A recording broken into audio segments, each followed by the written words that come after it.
നമ്മുടെ ഈ base band CPU അതുപോലെ നാൻഡ് പൊക്കണ സമയങ്ങളിലൊക്കെ ഈ ഒരു പ്രശ്നം വരാറുണ്ട്. ഇതിപ്പോൾ 14-ൻ്റെ നാൻഡാണ്. അപ്പോൾ ബേസ് ബാൻഡ് CPU-ലാണ് കൂടുതൽ നമുക്ക് വരാറ്. ഈ CPU പൊക്കണ സമയത്ത് ഈ ഒരു രീതിയിൽ കളർ മാറ്റം കാണില്ല, ഒരു ഗ്രേ കളർ തന്നെ ഇങ്ങനെ വരുന്ന സമയത്ത് ഇതിന് ലെഡ് പിടിക്കാറില്ല. അപ്പോൾ അതിന് നമ്മൾ ഇതിന് മുമ്പ് യൂസ് ചെയ്ത് ബ്രഷ് ഉണ്ടായിരുന്നു, ആ ബ്രഷ് വെച്ചിട്ടാണ്. പക്ഷേ ബ്രഷ് വെച്ച് ചെയ്യുമ്പോൾ ഇവിടെ ചിലപ്പോൾ സ്ക്രാച്ച് വരാറുണ്ട്, ഇതിലൊക്കെ അതിന് കോട്ടിങ് പോകാറുണ്ട്. പിന്നെ അതല്ലാന്നുണ്ടെങ്കിൽ നമ്മൾ എന്ത് ചെയ്യും, ജസ്റ്റ് ഒന്ന് കാണിച്ചു തരാം കേട്ടോ.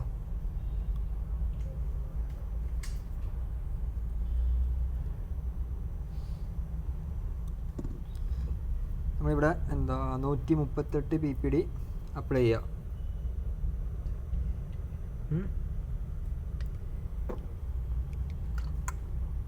കണ്ടില്ലേ അതിന് കളർ കണ്ടില്ലേ, ഈ പോയിന്റിന് കളർ കണ്ടില്ലേ, ഒരു വെണ്ണൂറ് കളറായിട്ട് കണ്ടില്ലേ. അതിൽ നമ്മളിപ്പോൾ ഇവിടെ അത് കുറേ നേരം ആയാണ് ഇങ്ങനെ അരുതി വരുമ്പോഴാണ് എല്ലാ പോയിന്റും നമുക്ക് വരുള്ളൂ. ചിലപ്പോൾ സ്ക്രാച്ച് വരാം, ചിലപ്പോൾ ഡാമേജ് വരാം, ഇങ്ങനെ പ്രശ്നങ്ങൾ വരാം. അതെല്ലാം തന്നെ നമ്മൾ എന്ത് ചെയ്യാം, ചെറിയൊരു സർജിക്കൽ ബ്ലേഡ് വെച്ചിട്ട് നമ്മൾ എന്ത് ചെയ്യാം, ഇങ്ങനെ ആക്കി കഴിഞ്ഞാണ്ടോ ഈ സ്ക്രാച്ചൊക്കെ ഉണ്ടോ, അങ്ങനെ ആക്കി കഴിഞ്ഞാലും അവിടെ ലെഡ് പിടിക്കും അല്ലേ. പക്ഷെ ഇത് ഒരുപാടുണ്ട്, അങ്ങനെ കുറേ ഉണ്ട്. ഇതൊക്കെ മൊത്തത്തിലാക്കി വരുമ്പോഴത്തേക്കും ചിലപ്പോൾ കുറേ നേരം ഹീറ്റ് തട്ടി ചിലപ്പോൾ ആ ഐസിയാണ് ഡാമേജ് ആവാം. അപ്പോൾ അതിന് നമുക്ക് ഡാമേജ് ആവാതെ ഈസി ആയിട്ട് ചെയ്യാനുള്ള ഒരു സിമ്പിൾ മെത്തേഡ് ആട്ടോ കാണിച്ചിട്ടുണ്ട്.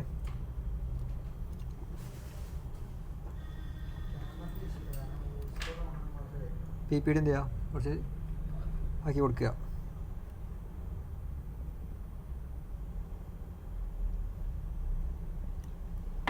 നമ്മൾ ഈ ഹാർഡ് ഡിസ്ക് ഉണ്ടാവില്ലേ, ഈ പോയ ഹാർഡ് ഡിസ്ക് പഴയ സാമ്പിൾസ്, അതുപോലെ തന്നെ എക്സിൻ്റെ ഹാർഡ് ഡിസ്ക് എടുക്കുക. ഈ സാമ്പിൾസിൻ്റെ ഹാർഡ് ഡിസ്ക് ഉണ്ടാവണേ ഒരു ബോക്സിൻ്റെ അടിക്കും.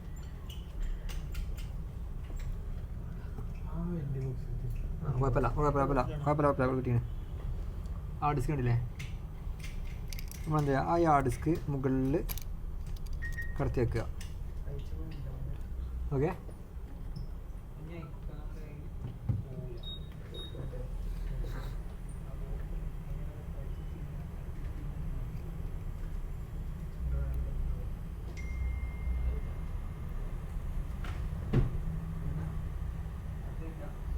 എന്നിട്ട് എന്ത് ചെയ്യുക, മുകളിൽ ഇട്ടടിക്കുക.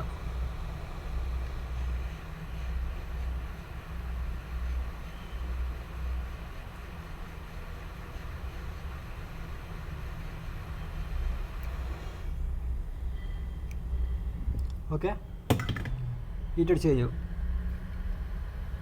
ഇനി നമുക്കത് വിക്കറ്റടിക്കാം.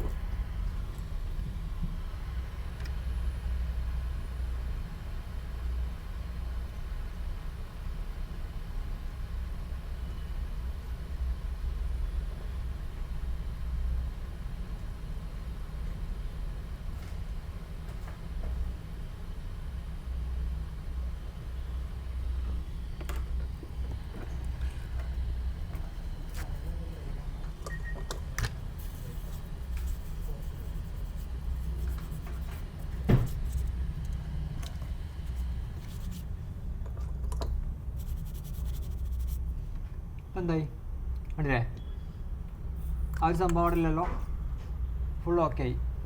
ഈ ഒരു സംഭവം പഠിച്ചത് നമ്മളെ സാറിൻ്റെ എത്തുന്ന അസംബ്ലിൻ്റെ നിന്ന്. ഓരോ വർക്കും പഠിക്കുന്നത് എങ്ങനെ വെച്ചാൽ ഒരാളെന്നല്ല, ചിലപ്പോൾ ചൈനക്കാരിൽ നിന്നായിരിക്കാം, ചിലപ്പോൾ ഈജിപ്തിനായിരിക്കാം. കാരണം നമുക്ക് വേൾഡിൽ തന്നെ ഒരുപാട് പ്രോ ലെവലായിട്ട് ടെക്നീഷ്യന്മാരുണ്ട്. ഇവരെല്ലാവരും ഫോളോ ചെയ്യുക. ഇവർ ചെയ്യുന്ന വർക്ക് മെയിനായിട്ട് ഫോക്കസ് ചെയ്യുക. അവർ ചിലപ്പോൾ റീബോൾ ചെയ്യണതും അവർ CPU പൊക്കുന്നതും അവർ എങ്ങനെ ചെയ്യണതും ഒക്കത്തിനും ഡിഫറെൻ്റ് ആയിരിക്കും. ഞാൻ ചെയ്യണതും അസംബ്ലി ചെയ്യണതും ചിലപ്പോൾ ചെയ്യണതും ഓൻ ചെയ്യണതൊക്കെ ഡിഫറൻസ് ഉണ്ടാവും. ഇതെല്ലാം കൂടി പഠിച്ചു കഴിഞ്ഞാൽ നമുക്ക് നമ്മളുടേതായിട്ടുള്ളൊരു ഐഡിയ കിട്ടും. ഓക്കെ, അപ്പോൾ അങ്ങനത്തെ കാര്യങ്ങൾ നമ്മൾ എന്ത് ചെയ്യുക, മെയിനായിട്ട് ഫോളോ അപ്പ് ചെയ്യുക. അപ്പോൾ ഈ സംഭവം നമുക്ക് ബേസ് ബാൻഡ് CPU ആയിക്കോട്ടെ, ഞാനായിക്കോട്ടെ, ഇതേപോലെ ഏതൊരു IC വന്നാലും ആ IC ഡാമേജ് ആവാതെ ചെയ്യാൻ ഈ മെത്തേഡ്. അതെ, അയണാകുമ്പോൾ അയണ് 350 ഹീറ്റിലിട്ടാണ്ട് നമ്മൾ ഒരു പൊസിഷനിലേക്ക് വെക്കുമ്പോൾ ഇതിൽ ഓരോ ലെയറുകൾ പോകുന്നുണ്ട്. ചിലപ്പോൾ അതിനൊക്കെ ചിലപ്പോൾ ഡാമേജ് ആകാം. പക്ഷേ ഈ ഒരു മെത്തേഡ് ചെയ്യുമ്പോൾ ഒന്നും ഡാമേജ് ആവുന്നില്ല. 100% അവിടെ വർക്കിംഗ് ആണ്.